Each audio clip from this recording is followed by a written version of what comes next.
Hey everyone, I'm recording this so that I can help you with today's async assignment. You're also welcome to come to that supplemental block if it's between 1 and 2. And if you have any questions, feel free to give me a text or call 215-543-2848. So today in class we learned that sometimes polynomial equations have solutions that are non-real or complex is the word we use. And so to go over this again, we'll take a look at this polynomial x squared plus 6x plus 10, which is graphed here. And we can tell this polynomial is going to have non-real roots or complex roots just by looking at the graph. You can see that it doesn't intersect with the x-axis down here, right? The vertex is above it. And so because it doesn't intersect the x-axis, we say that there are no real roots or zeros. And again, that's because there are no x-intercepts. Remember that roots, zeros, and x-intercepts all kind of mean the same thing. If you just have an equation, though, say you don't have a graphing calculator or something like that, one way that you can tell that if the function will have either real roots or non-real roots is to look at what's called the discriminant of the function. The discriminant is just part of the quadratic equation, which we've been using in class to solve polynomial equations. And the discriminant is the part that's underneath that square root sign, or the radical sign, the b squared minus 4ac part. And so the way that works is if the value of this is positive, then we can have two real roots. That's because we can actually take the square root of a positive number and get a real answer. If this discriminant is equal to 0, we're just going to have one root because that plus or minus part kind of drops away.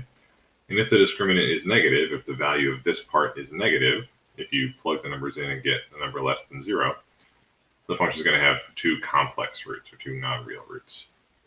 Here's a little chart that can help you remember this.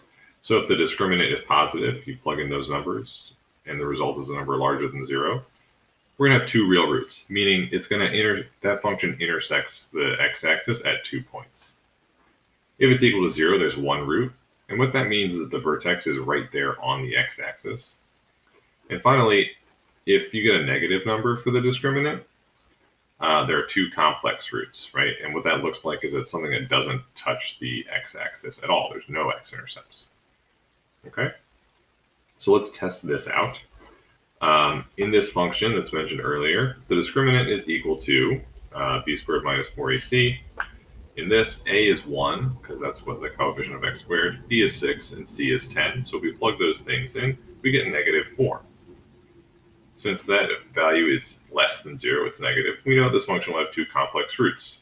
And that makes sense, because this function did not cross the x-axis at all. There are no x-intercepts. So it makes sense that its roots are complex.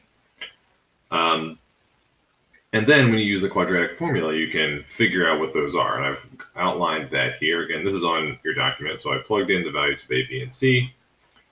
I simplified and got the two answers, which are negative 3 plus I and negative 3 minus I. And we did a bunch like this in class. So hopefully you'll feel a little bit more comfortable with it. Okay, so your assignment today is to do two things. One, it's to just state the number of roots and type of roots, type of solutions that a quadratic equation will have once you find the discriminant. And also to just solve equations using the quadratic formula. And some of these answers are going to have two real answers. Some of these might have one real answer, and some might even have two complex answers. All right, so I'm going to do an example of each, just so that you have them. And yeah, hopefully you will be able to solve it. Notice that again that I have the answers to some of the odd questions down here, so you can check your work and make sure that things are going well. So I'm going to do number 1. We're just finding the discriminant here in number 1. So we have this quadratic function 4n squared plus 2n plus 9 equals 0. Remember that discriminant is just the part under the square root of b squared minus 4ac. All right, so here we go with our function. Let's first identify a, b, and c. So a here is 4. Looks like we're getting a package. B is 2. C is 9. All these are positive. And so I'm just going to plug those values into this expression, b squared minus 4ac. So I'm going to have two squared minus 4 times 4 times 9. And that's equal to 4 minus, you can kind of tell what's going to happen here, right? Let's see, 16 times 9 is 144. And so the value of the discriminant is negative 140. And so what that means is that our function, right, this function here, the solutions are going to be complex. They're going to have an I in them. All right, so we know that this has two complex roots because the discriminant is negative. Okay, I know that handwriting is sloppy, but that's how we would answer that question, right? We found the discriminant, it was negative, and so we know that there are two complex roots to this quadratic. I'm also going to do number 5, just so we have a fully complete example for this, for just solving one of these. So we're going to solve this equation using the quadratic formula. So x squared plus 5x plus 7 equals 0. And so again, always your first thing to do should be to identify A, B, and C.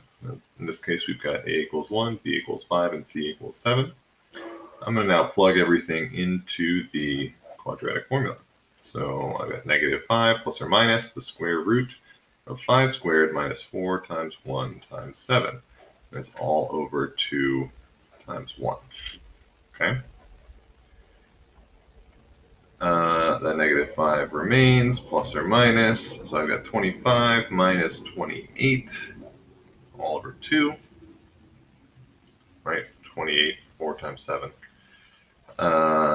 So now I have negative 5 plus or minus the square root of negative 3 over 2.